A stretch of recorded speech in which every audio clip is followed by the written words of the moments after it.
Assalamualaikum warahmatullahi wabarakatuh. My name is Fazan Farooq and welcome back to my YouTube channel. एक छोटी सी request काफी student की तरफ से आ रही थी कि सर बोनस फॉर डायरेक्टर्स की वीडियो बना दें, बोनस फॉर डायरेक्टर की वीडियो बना दें। तो जी आप लोगों के लिए ये वीडियो हम बना रहे हैं। बोनस फॉर डायरेक्टर्स, डायरेक्टर्स का बोनस किस तरह से टैक्सेबल होगा, एम्प्लॉइज का यानी अदर देन डायरेक्टर का किस तरह से टैक्सेबल होता है। आपके पास लास्ट वीडियो अवेलेबल है, वरना इस वीडियो के एंड पे मैं उसका लिंक भी दे दूंगा, वहां से देख सकते हैं अदर देन डायरेक्टर्स का किस तरह से टैक्स होता है। लेकिन डायरेक्टर्स का बोनस टैक्सेबल होता है, सेम ही है। लेकिन जब हम अदर देन डायरेक्टर्स की बात करते थे तो दो डेट्स को देखते थे। कौन सी दो डेट्स थी? एक थी date of payment by company या एम्प्लॉयर, जिसको दूसरी भाषा में बोलते हैं date of receipt by director, company ने किस दिन दिया या डायरेक्टर ने किस दिन लिया बोनस का अमाउंट, वो तारीख। फिर डेट ऑफ इंटाइटलमेंट, ओके, किस दिन पता चला कि बोनस मिलेगा, सस्पेंस खत्म हुआ, अनाउंसमेंट की तारीख। ये दोनों तो सर एम्प्लॉयमेंट में भी थी, अदर देन डायरेक्टर्स में भी थी। तो बेटा वेट करो, तीसरी डेट आ रही है। तीसरी है जिस डेट को ये पैसा कंपनी के अकाउंट्स में क्रेडिट हुआ, डेट जिस दिन क्रेडिटेड इन द एम्प्लॉयर यानी कंपनी अकाउंट्स, ये डेट भी दी हुई होगी। फिर चौथा तारीख, फोर्थ डेट, ईयर एंड, वो ईयर एंड की आखिरी तारीख, ईयर एंड जिससे इसका ताल्लुक है। क्योंकि याद रखना डायरेक्टर्स को जो आमतौर पे बोनस मिलता है ना, वो परफॉर्मेंस रिलेटेड होता है। और परफॉर्मेंस रिलेटेड का मतलब ये है कि उसके ताल्लुक, उसकी रिश्तेदारी किसी ना किसी पीरियड या ईयर एंड से होगी।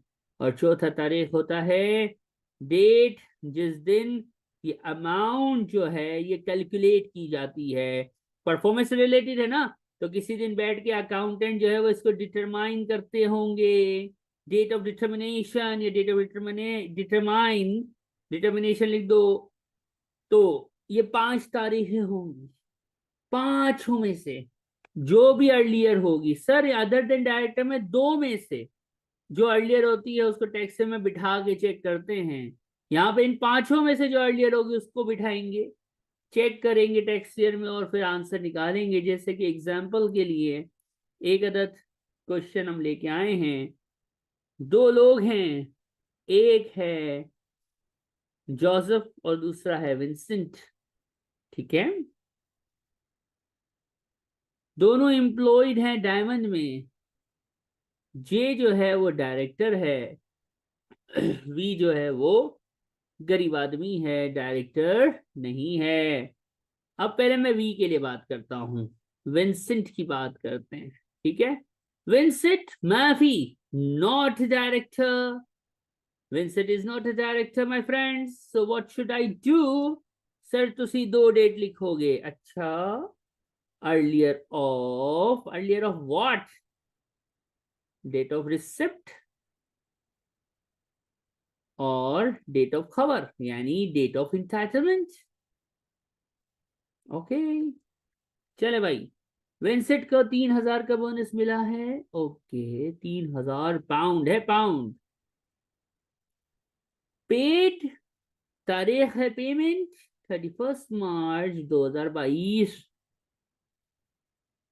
should be delayed due to the cash flow actually paid. Okay, entitle जो है, सॉरी मैंने गलत डेट लिख दी। इंटाइटलमेंट है 22 और पेमेंट कब हुई है? कंपनी के हालात खराब थे, गरीब कंपनी थी, तो कंपनी ने उसको इंटाइटल तो कर दिया मार्च में, पेमेंट की है अप्रैल में। सो नो प्रॉब्लम, माफी मुश्किल, not a issue at all. Yalla, what should I do? Sir, no problem. You wrote 2 dates. You will make a tax year. First, you will highlight the earlier of. दुनिया में 30 अप्रैल पहले आई थी कि 31 मार्च? Sir obviously 31 मार्च दुनिया में पहले आई थी। बेटा अपना टैक्स ईयर है 22-23, 6-4-22 से 5-4-23 पे खत्म होता है। ये अर्लियर ऑफ डेट जो है क्या इस टैक्स ईयर में आती है कि नहीं आती? सर ये अर्लियर ऑफ डेट इस टैक्स ईयर से पहले कहीं पड़ती है, यानी this earlier of which is highlighted, which is selected to identify the taxability of bonus for Vincent is not coming in tax year. So इसकी जो एम्प्लॉयमेंट इनकम होगी, फॉर एग्जाम्पल मैं थोड़ी और मेहनत कर लेता हूं आप लोगों के लिए, लेकिन आप लोग चैनल को सब्सक्राइब तो करते नहीं हो। हम इतनी मेहनत करते हैं, आप चैनल सब्सक्राइब नहीं करते, कितनी गलत बात है ये। जो चैनल सब्सक्राइब करेगा फर्स्ट अटेम्प्ट में टैक्स में पास होएगा इंशाअल्लाह। तो शाबाश, जल्दी जल्दी सब्सक्राइब करो। एनुअल सैलरी आएगी, बोनस अपने 22-23 वाले लोग हैं ना, मार्च 24 में पेपर है, तो बोनस कितना प्लस होएगा? 0। नहीं 0 क्यों? क्योंकि जो अर्लियर ऑफ डेट है सर वो टैक्स ईयर में फॉल ही नहीं कर रही। तो हाज आंसर कि there is no taxable bonus, this 3000 is not going to be taxable during the tax year 22-23, खलास, that's it। 0 लिखने का आधा या 1 मार्क मिल गया। अब बात है कि सर अब जोसेफ की बात करते हैं। इतनी सारी डेट्स हैं डायरेक्टर्स की, उफ अल्लाह अकबर। आइए मेहनत करते हैं, हम मेहनत कर रहे हैं, आप सब्सक्राइब का बटन दबाइए। आइए भाई आइए, इतनी सारी डेट्स हैं। जोसेफ को पढ़ते हैं मेरे भाई, क्या कहता है? 5,000 पाउंड का बोनस लेके इसने हम पे एहसान किया है, काम हमारा बढ़ा दिया है, पैसे खुद को मिलने। देखो भाई, सुकून शांति से, इत्मीनान से, रिलैक्स होके ये डेट्स का रट्टा मारना, पहले तो बैठ के अप्लाई करना तो बहुत ही आसान है। डेट ऑफ डिटर्मिनेशन ठीक है, दी हुई है, सब कुछ है, एक एक करके चलेंगे। 28 फरवरी तो डिटरमाइन हुआ है, ठीक है। पहले डेट ऑफ पेमेंट लिखी है ना, एक एक डेट को मैं हाईलाइट करता हूं। Determine this date, credit to director account इस दिन,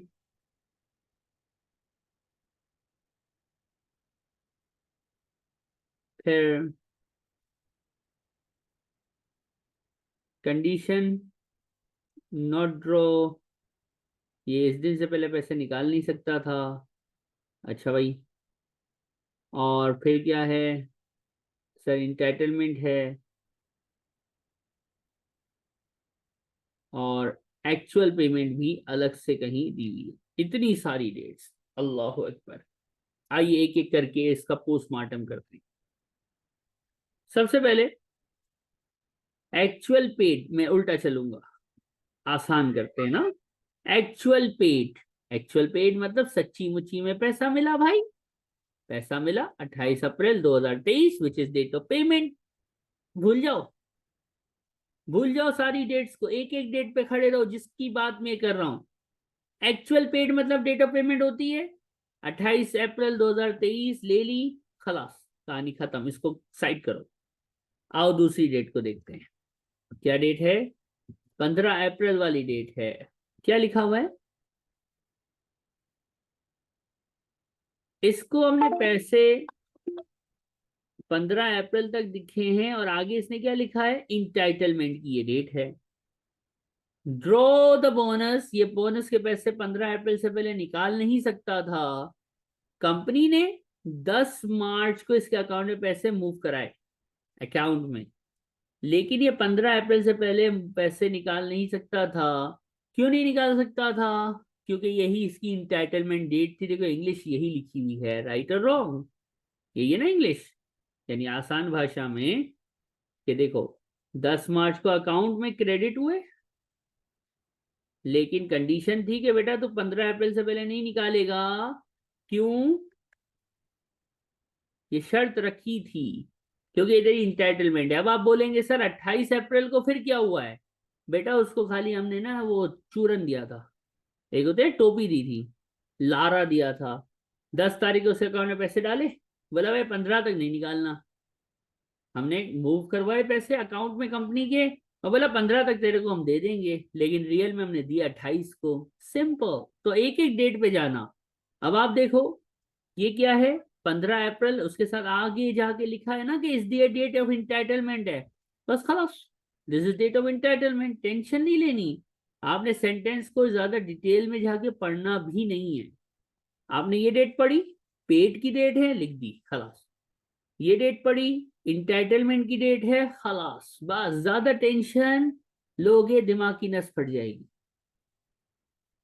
अकाउंट में मूव हुआ, सर ने यहाँ कहीं लिखा है क्रेडिट इन द अकाउंट, बस खलास 10 मार्च 2023 अकाउंट में मूव हो गया, 10 मार्च 2023 अकाउंट में मूव हो गया। परफॉर्मेंस किस साल की थी, ये ईयर एंड दिया हुआ है, ईयर एंड दिया हुआ है कहीं, बिल्कुल सर दिया हुआ है, year and is 31 March, company का ईयर एंड। ये आपको हमेशा क्वेश्चन में कहीं ना कहीं जरूर मिल जाता है कि कंपनी का ईयर एंड हो जो सबसे पहले दुनिया में आई हो, तो सर 28 अप्रैल, 15 अप्रैल, 10 मार्च और 31 मार्च में दुनिया में सबसे पहले 10 मार्च आई थी। टैक्सिया बनाओ, 6 4 22, 5 4 23, 10 मार्च, 10 मार्च 2023 इन द टैक्स ईयर, मतलब इस डायरेक्टर साहब की एनुअल सैलरी होगी, उसमें पूरे के पूरे 5,000 ऐड होएगा और कहानी खलास हो जाएगा। The 5,000 is going to be taxable during tax year of 22-23, कहानी खलास। ये हो गया बोनस फॉर डायरेक्टर्स। वीडियो अच्छी लगी तो like share and subscribe. Till next video, Allah Hafiz.